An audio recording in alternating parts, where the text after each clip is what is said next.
Teman-teman, jadi Allah memilihkan untuk seorang Muhammad kecil, ibu susuan terbaik, justru dengan cara apa? Gak punya modal, gak punya pengaruh, akhirnya dapatlah gak punya ayah, malah dapat ibu susuan terbaik. Kalau masih ada ayahnya, kalau ada modalnya, kalau punya pengaruh, pasti yang dapat itu ibu susuan yang ada maunya. Ini cara Allah, teman-teman. Alam yajidka yatiman fa'awa. Selesaikah di situ? Belum. Selesai era susuan, bahkan Allah memilih untuk Nabi itu tempat beliau tumbuh dan belajar bahasa adalah tempat kabilah yang paling baik. Karena ada beberapa ibu susuan dari kabilah yang banyak, Allah pilih untuk Rasulullah kabilah Sa'diyah. Kabilah Sa'diyah ini apa? Yang ngomong bahasa Arabnya tuh paling lekoh. Yang ngomong bahasa Arabnya paling lekoh di antara orang Arab. Yang paling ningrat gitu kalau ngomong. Saya pernah jalan sekali ke New Zealand, belum pernah ke London sih, jadi tahu Britishnya lewat New Zealand. Kalau ke Singapura kan beberapa kali lah ya, bukan karena banyak duit, bukan, karena transit. Ke Singapura beberapa kali lah ya, dengar scene English kan beda banget ya. Dengar scene English tuh kayak nggak pakai aturan, nggak pakai grammar, nggak pakai apa, nggak ada lekoh-lekohnya, apa gitu, santai ngomongnya. Tapi terus ada bahasa Inggrisnya American lah, orang Amerika yang slang kayak gitu-gitu. Begitu dengan anak-anak New Zealand kecil-kecil gitu, 4 tahun, 5 tahun ngomong bahasa British, itu lekoh banget, ningrat banget, jadi kayak nonton Harry Potter gitu. Dengerin aja mereka ngomong lekoh kayak gitu, kok bisa ya lidahnya gitu ya? Ngomongnya gimana sih? Itu anak Indonesia banget loh, wajahnya etnik banget, mukanya Indonesia banget, gak bisa ditipu. Tapi pas dia ngomong, itu udah kayak nonton dengerin Harry Potter. Lekoh banget. Ngomongnya, what-nya aja tuh gimana gitu. Ngomong no-nya aja kayak dibuat-buat gitu. Tapi kalau kita jadi lucu ya, kalau mereka keren. Nah, Rasulullah tinggal di sebuah kabilah yang ngomong Arabnya tuh paling British. Dalam analogi kita ya, yang ngomong Arabnya bukan sin English, bukan sin Arabic, tapi Britishnya Arabic. Yang paling lekoh, yang paling ningrat, yang diksinya itu yang paling tinggi, sehingga Nabi tumbuh dengan bahasa yang seperti itu di Bani Sa'diyah. Ini skenario dari Allah. Wa wajadaka alam yajidka yatiman fa'awa. Kalau sekolah kayak gitu mahal. Sekolah Arabik yang British banget mahal tuh. Dan yang sanggup sekolah kayak gitu hanya orang-orang kaya. Rasulullah, Allah punya cara sendiri. Allah tuh luar biasa, luar biasa. Gak ada duit, gak masalah kata Allah. Nanti aku undang aja hambaku yang paling tulus, yang dia bisa ngajarin hambaku ini bahasa Arab yang paling British. Arab yang paling British, ini jangan di-cut ya, jadi salah paham. Arab British apa maksudnya Ustadz? Maksudnya elegan gitu. Maksudnya elegan, lekoh, ningrat, diksinya keren. Nah setelah Nabi lekoh bahasa Arabnya, era pendidikan bahasanya udah selesai. Kan yang paling bagus bahasa itu dari kecil ya.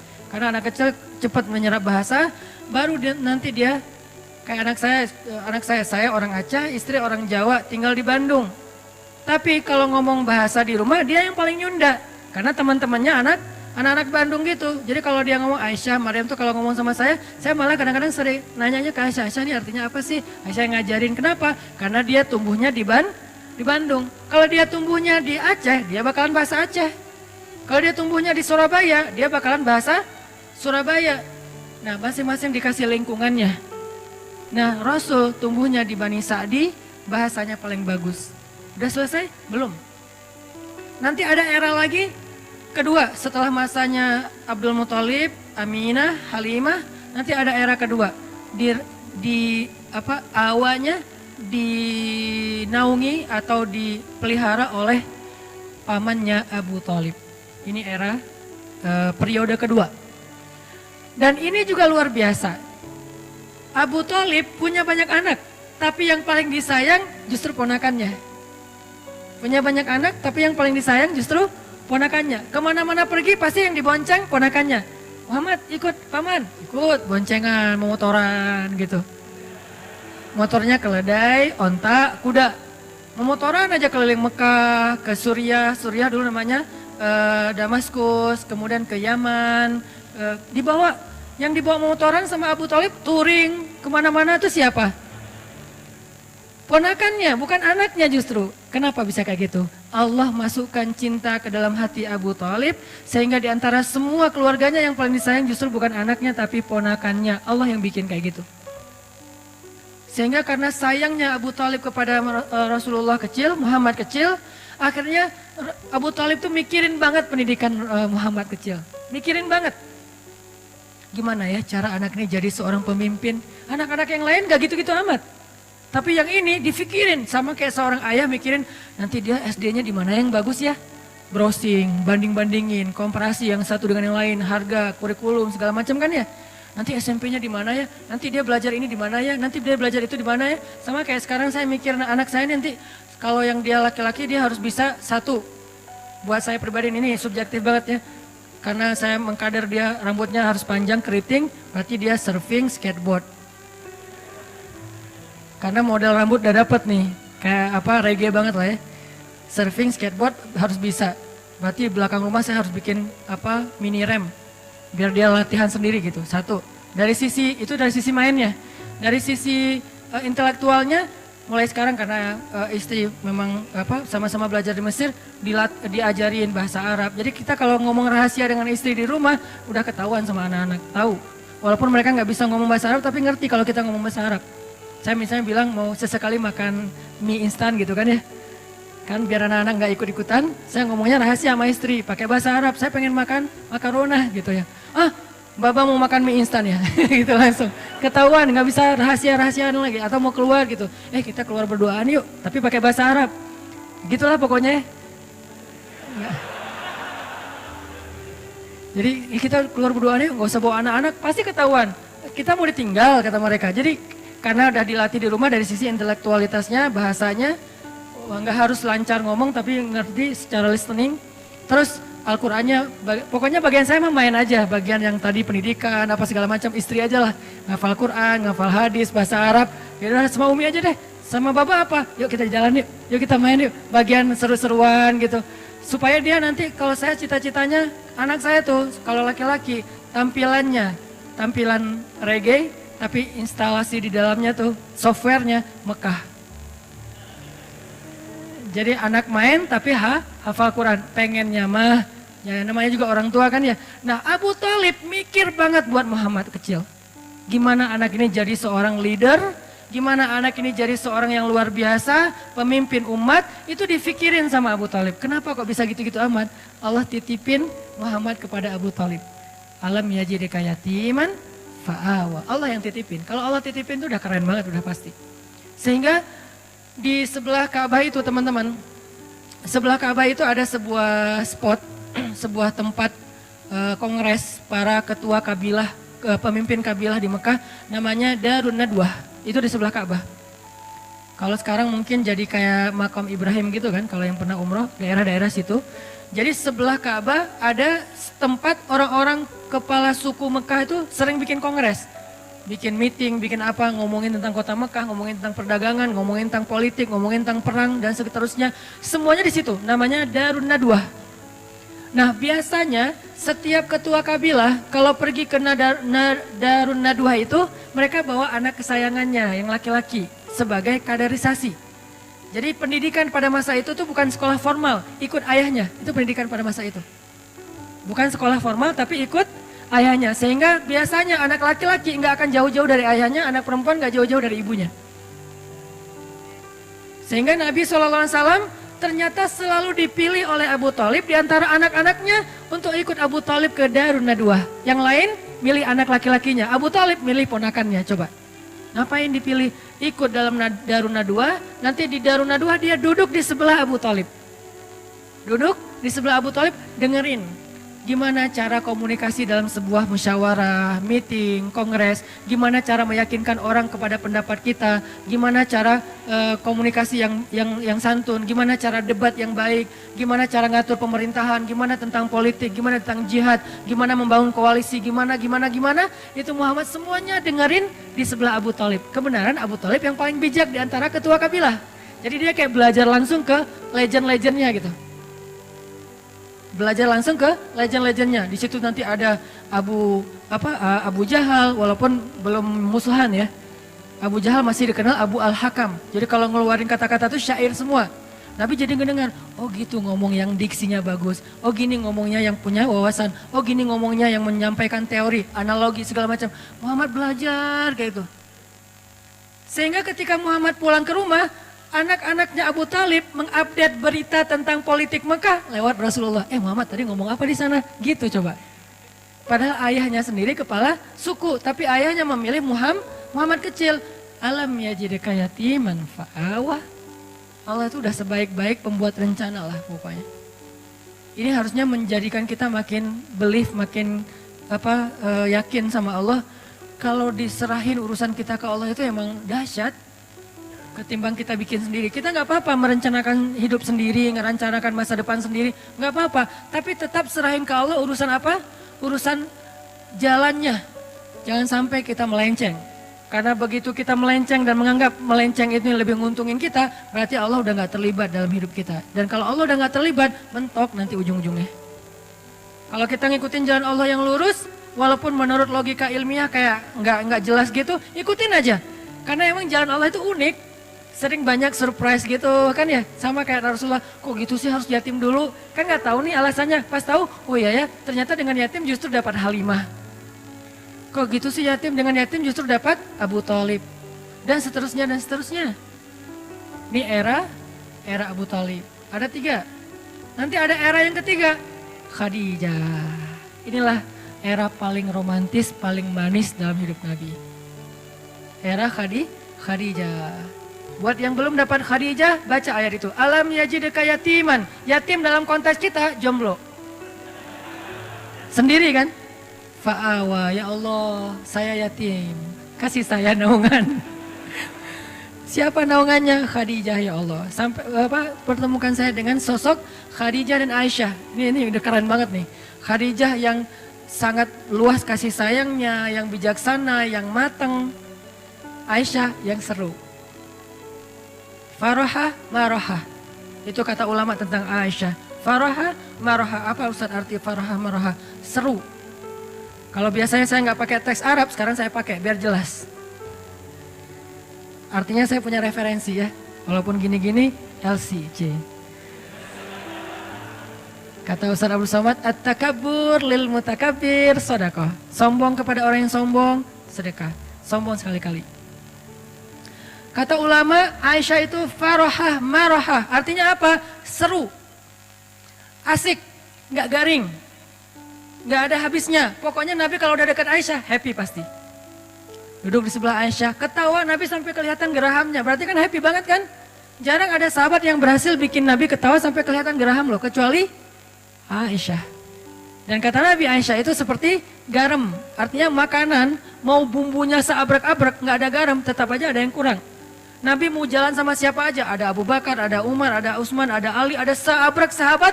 Kalau nggak ada Aisyah, aduh, kangen sama Aisyah gitu. Sama kayak kita lagi meeting sama teman-teman, lagi ngumpul sama teman-teman, tiba-tiba sambil meeting sambil japrian, yang garing nih nggak ada kamu. Itu tuh Aisyah banget loh. Jadi Allah memelihara Rasulullah SAW itu era yang ketiganya siapa?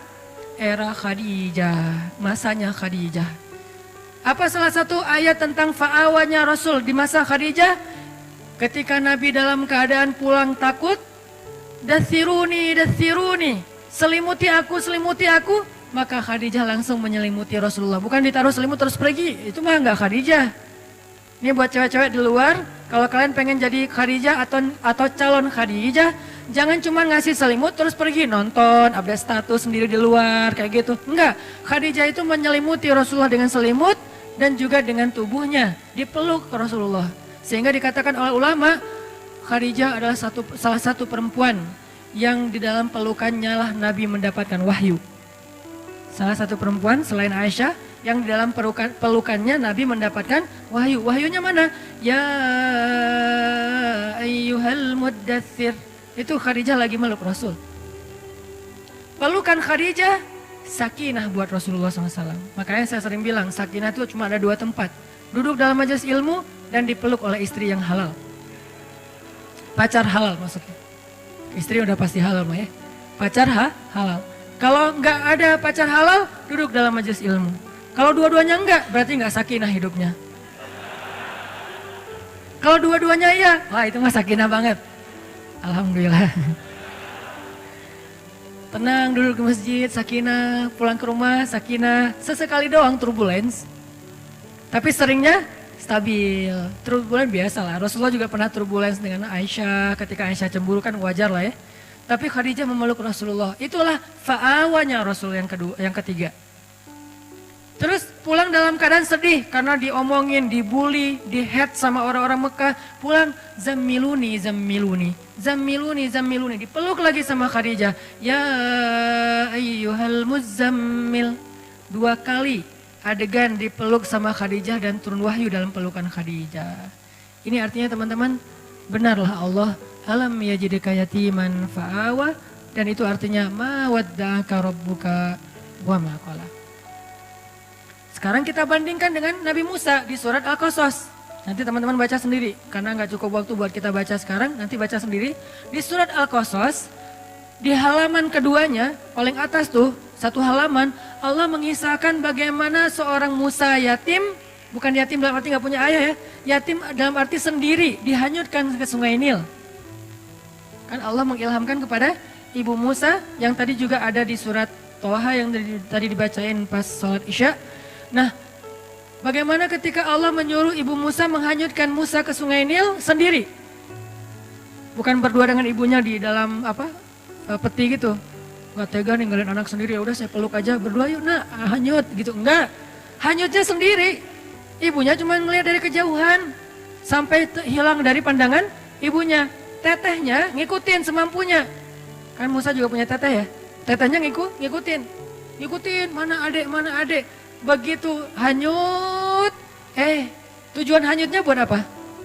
Tujuan dihanyutkan menghindari dari Fir'aun kan itu kan ya, niat manusia. Tapi Allah punya cara kan? Kita punya keinginan, Allah punya keinginan. Dan keinginan Allah tidak mungkin ditolak. Dihanyutkan di Sungai Nil menjauh dari Fir'aun. Qadarullah malah masuk ke sebuah selokan sampai ke istana Fir'aun. Ini nih, kok gini ya caranya ya?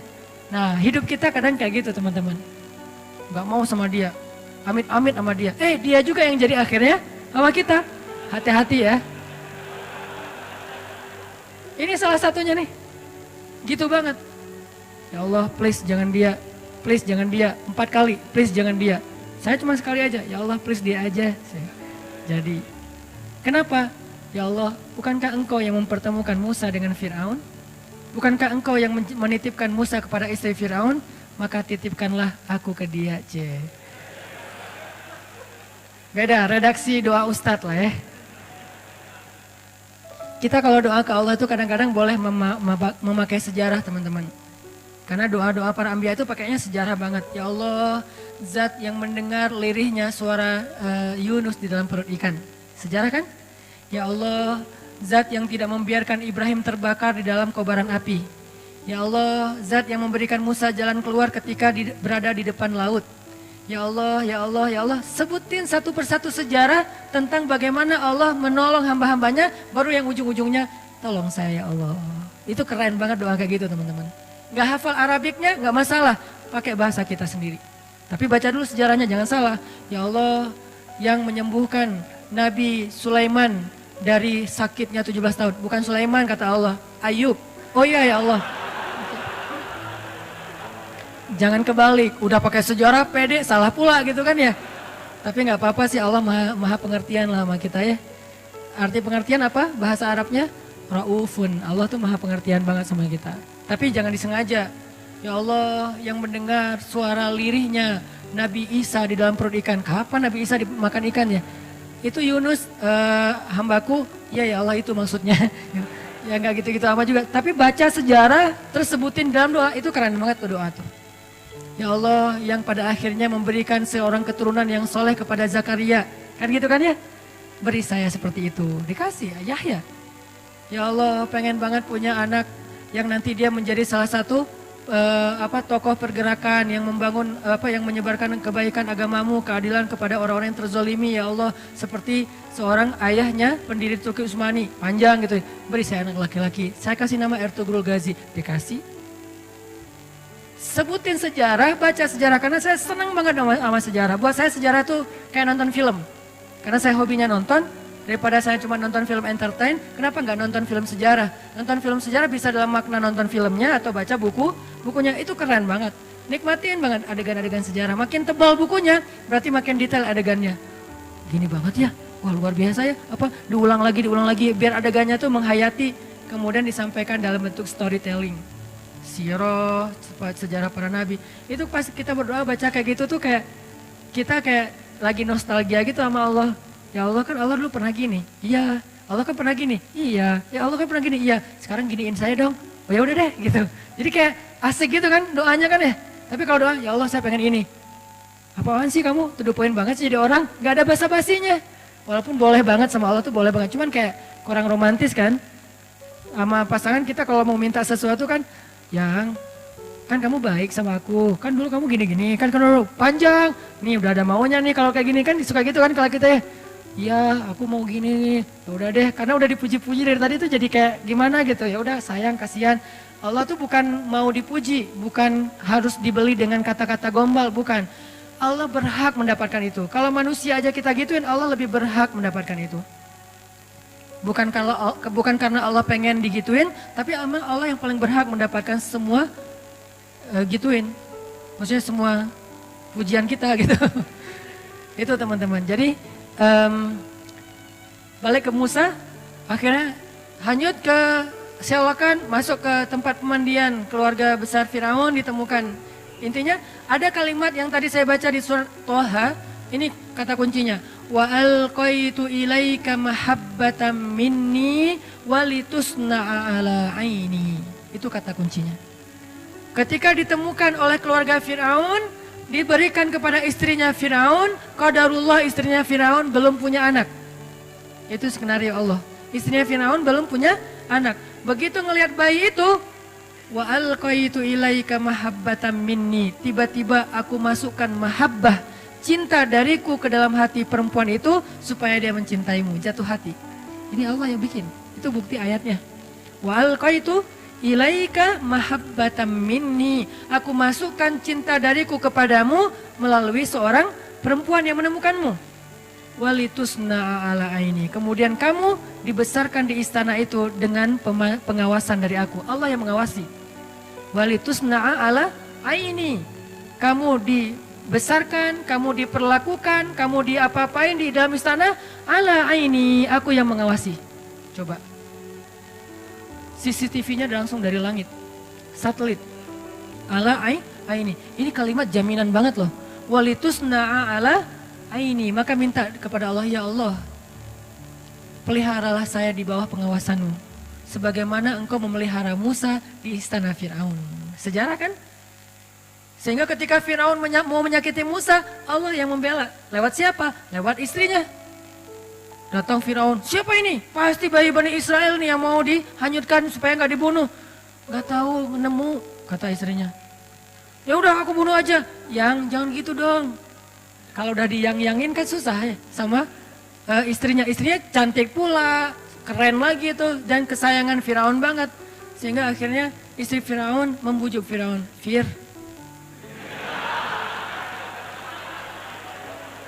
Kata istrinya, Qurratu ainin li walak.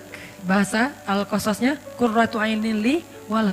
Anak ini nyenengin banget loh, kan aku gak punya anak, aku gak nyalahin kamu kok. Tapi ternyata Tuhan mengasihi kita, memberi kita gantinya. Ini anak Qurratu ainin li walak, nyenengin banget. Kamu seneng kan ngeliat dia? Enggak, Qurratu ainin lak, laisali. Kamu, saya enggak. Kamu dong yang cinta sama dia, saya enggak, biasa aja. Ya udah gak apa-apa, yang penting kan kamu seneng kan kalau aku seneng. Iya sih, ya udah. Beres. Ini cara Allah, walitusna'a ala aini. Kamu dibesarkan di situ dengan pengawasanku. Aku yang ngebelain kamu, aku yang menjaga kamu. Kalau kamu mau dicelakai oleh Firaun pas hari mau disembelih hidup-hidup, akhirnya aku kasih ide kepada istrimu, istri Firaun, supaya menjaga kamu dengan cara dikasih pilihan. Pokoknya singkat cerita kayak gitulah, panjang kalau diceritain. Intinya akhirnya Musa selamat. Nanti masih ada adegan wajadaka ailan fa'agna. Lapar kan Musa? Tiba-tiba bikin audisi menyusui. Mirip dengan Rasulullah, cuman nggak pakai audisi kalau Rasulullah. Ini mirip banget nih ceritanya. Rasulullah cari ibu susu, Musa juga nyari ibu susu. Bedanya ibu susunya Musa, ibunya sendiri. Ibu susunya Rasulullah, perempuan soleha juga. Cuman beda kasus, beda model. Intinya, wa wajadaka ailan fa'agna. Itu teman-teman, insya Allah ternyata baru dapat satu ayat. Alam yajidka yatiman fa'awa. Itulah tafsir teman-teman. Itulah yang kita pelajari di Mesir, di Al-Azhar. Satu ayat, itu kalau mau dibedah lebih dalam lagi mungkin banyak komparatif dengan surat-surat yang lain akan lebih panjang. Tapi intinya sih bukan mau pamer ayat, pamer wawasan, bukan.